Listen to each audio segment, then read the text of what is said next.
As veias abertas da América Latina. O latifúndio multiplica as bocas, mas não os pães. A produção agropecuária por habitante na América Latina é hoje menor do que na véspera da Segunda Guerra Mundial.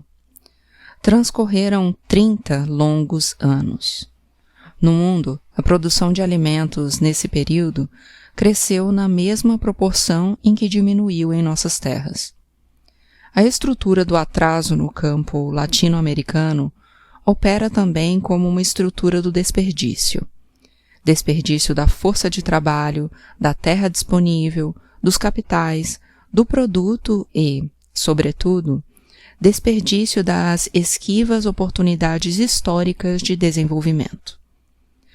O latifúndio e seu parente pobre, o minifúndio, constituem, em quase todos os países latino-americanos, o gargalo da garrafa que estrangula o crescimento agropecuário e o desenvolvimento de toda a economia. O regime da propriedade imprime sua marca no regime da produção. 1,5% dos proprietários agrícolas latino-americanos possui a metade das terras cultiváveis. E a América Latina gasta anualmente mais de 500 milhões de dólares para comprar no estrangeiro alimentos que facilmente poderia produzir em suas imensas e férteis terras. Apenas 5% da superfície total está cultivada, a mais baixa proporção do mundo e, portanto, o maior desperdício. De resto, nas escassas terras cultivadas, os rendimentos são muito baixos. E as técnicas modernas de produção, virtual monopólio das grandes empresas agrícolas, em sua maioria estrangeiras, são empregadas de tal modo que, em vez de ajudar os solos, os envenenam para ganhar o máximo num mínimo de tempo. O latifúndio integra, às vezes como Rei Sol, uma constelação de poder que, na feliz expressão de Masa Zavala, multiplica os famintos, mas não os pães. Em vez de absorver mão de obra, o latifúndio a expulsa.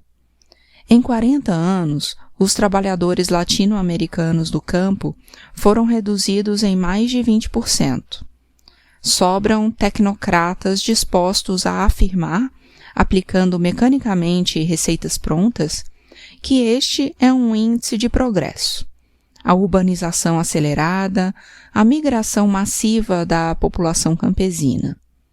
Os desempregados, que o sistema vomita sem descanso, de fato migram para as cidades, aumentando seus subúrbios. Mas as fábricas, que também segregam desempregados na medida em que se modernizam, não oferecem oportunidades a essa mão de obra excedente e não especializada. Os progressos tecnológicos no campo, quando ocorrem, agravam o problema. Crescem os lucros dos terratenentes quando são implementados meios mais modernos de exploração de suas propriedades. Mas mais baratos resultam inativos e se torna maior a brecha que separa ricos e pobres. A introdução de equipamentos motorizados, por exemplo, elimina mais empregos rurais do que aqueles que cria. Os latino-americanos que produzem os alimentos, em jornadas de sol a sol, normalmente sofrem de desnutrição. Seus ganhos são miseráveis e a renda que o campo gera é gasta nas cidades ou viaja para o exterior. As melhores técnicas para aumentar os magros rendimentos do solo e que deixam intacto o regime de propriedade vigente, ainda que contribuam para o progresso geral, não representam nenhuma bênção para os camponeses. Não aumentam seus salários nem sua participação nas colheitas. O campo irradia pobreza para muitos e riqueza para bem poucos. Os aviões privados sobrevoam os desertos miseráveis. Multiplica-se o luxo estéril nos grandes balneários. e a Europa ferve de turistas latino-americanos transbordantes de dinheiro, que não cuidam do cultivo de suas terras, mas não deixam de cuidar do cultivo de seus espíritos. Paul Bairoch atribuiu a principal debilidade da economia do terceiro mundo ao fato de que sua produtividade agrícola média só alcance a metade do nível alcançado às vésperas da Revolução Industrial pelos países hoje desenvolvidos. De fato, a indústria, para expandir-se harmoniosamente, requereria um aumento muito maior da produção de alimentos e de matérias-primas agropecuárias. Alimentos, porque as cidades crescem e comem. Matérias-primas, para as fábricas e para a exportação, de modo que diminuam as importações agrícolas e aumentem as vendas para o exterior, gerando as divisas que o desenvolvimento requer. De outra parte, o sistema de latifúndios e minifúndios implica o raquitismo do mercado interno de consumo e, sem sua expansão, a indústria nascente perde o pé. Os salários de fome no campo e o exército de reserva cada vez mais numeroso de desempregados conspiram nesse sentido. Os emigrantes rurais que vêm bater as portas das cidades empurram para baixo o nível geral dos ganhos dos operários. Desde que a Aliança para o Progresso proclamou aos quatro ventos a necessidade da reforma agrária, a oligarquia e a tecnocracia não cessaram de elaborar projetos. Dezenas de projetos gordos, magros, largos, estreitos, dormem nas estantes dos parlamentos de todos os países latino-americanos. A reforma agrária já não é um assunto maldito. Os políticos aprenderam que a melhor maneira de não fazê-la consiste em não parar de falar nela. Os processos simultâneos de concentração e pulverização da propriedade continuam seu andamento, olimpicamente, na maioria dos países. No entanto, as exceções começam a pedir passagem. Porque o campo não é tão só uma sementeira de pobreza, é também uma sementeira de rebeliões, embora as agudas tensões sociais, a miúde, se ocultem, mascaradas pela aparente resignação das massas. O Nordeste do Brasil, por exemplo, impressiona à primeira vista como um bastião do fatalismo, cujos habitantes aceitam morrer de fome tão passivamente como aceitam a chegada da noite ao fim de cada dia. Mas não está tão longe no tempo a explosão mística dos nordestinos que lutaram junto com seus messias, extravagantes apóstolos, erguendo a cruz e os fuzis contra os exércitos, para trazer a esta terra o reino dos céus, nem as furiosas ondas de violência dos cangaceiros, os fanáticos e os bandoleiros, utopia e vingança, deram curso ao protesto social, cego ainda, dos camponeses desesperados. As ligas camponesas recuperariam mais tarde, aprofundando-as, essas tradições de luta. A ditadura militar, que usurpou o poder no Brasil em 1964, em seguida tratou de anunciar sua reforma agrária. O Instituto Brasileiro de Reforma Agrária, como observou Paulo Schinling, é o único caso no mundo, em vez de distribuir terra aos camponeses, dedica-se a expulsá-los, para restituir aos latifundiários as extensões espontaneamente invadidas ou expropriadas por governos anteriores. Em 1966 e 1967, antes que a censura da imprensa fosse aplicada com maior rigor, os jornais costumavam dar contas dos saques, dos incêndios e das perseguições que as tropas policiais levavam a cabo por ordem do atarefado instituto. Outra reforma agrária digna de uma antologia é a que foi proclamada no Equador em 1964. O governo só distribuiu terras improdutivas, ao mesmo tempo em que facilitava a concentração de solos de melhor qualidade nas mãos de grandes proprietários. A metade das terras distribuídas pela reforma agrária da Venezuela, a partir de 1960, eram de propriedade pública. As grandes plantações comerciais não foram tocadas, e os latifundiários expropriados receberam tão altas indenizações que, com tais esplêndidos lucros, puderam comprar novas terras em outras áreas. O ditador argentino Juan Carlos Onganía esteve a ponto de antecipar em 2 anos sua queda quando, em 1968, tentou aplicar um novo regime de impostos às propriedades rurais. O projeto pretendia tributar as terras improdutivas, llanuras peladas, mais severamente do que as terras produtivas. A oligarquia vácuo brandou aos céus, mobilizou suas próprias espadas no Estado-Maior e Onganía teve de esquecer suas heréticas intenções.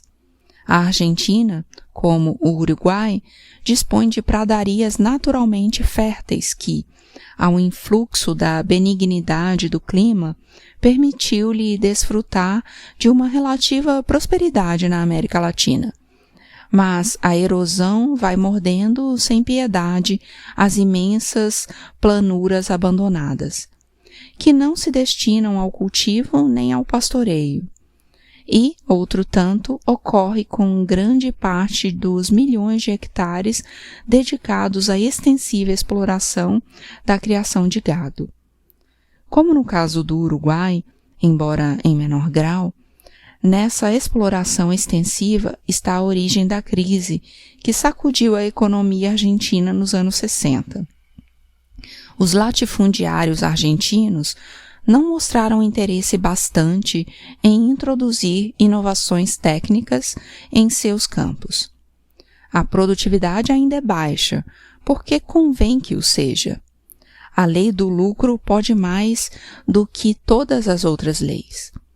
A ampliação das propriedades, através da compra de novos campos, é mais lucrativa e menos arriscada do que o investimento em meios que a moderna tecnologia proporciona para a produção intensiva. Em 1931, a sociedade rural opunha o cavalo ao trator. Agricultores pecuaristas chamavam seus dirigentes. Trabalhar com cavalos nas tarefas agrícolas é proteger seus próprios interesses e do país. 20 anos depois, insistia em suas publicações. É mais fácil, disse um conhecido militar, que chegue o pasto ao estômago do cavalo do que a gasolina ao tanque de um pesado caminhão. Segundo dados da CEPAL, a Argentina tem, em proporção aos hectares da superfície arável, 16 vezes menos tratores do que a França e 19 vezes menos do que do Reino Unido. Também em proporção, o país consome 140 vezes menos fertilizantes do que a Alemanha Ocidental. Os rendimentos do trigo, do milho e do algodão da agricultura argentina são muito mais baixos do que os rendimentos dessas culturas nos países desenvolvidos. Juan Domingo Perón desafiou os interesses da oligarquia dona de terras na Argentina, quando impôs o Estatuto do Peão e a adoção do salário mínimo rural.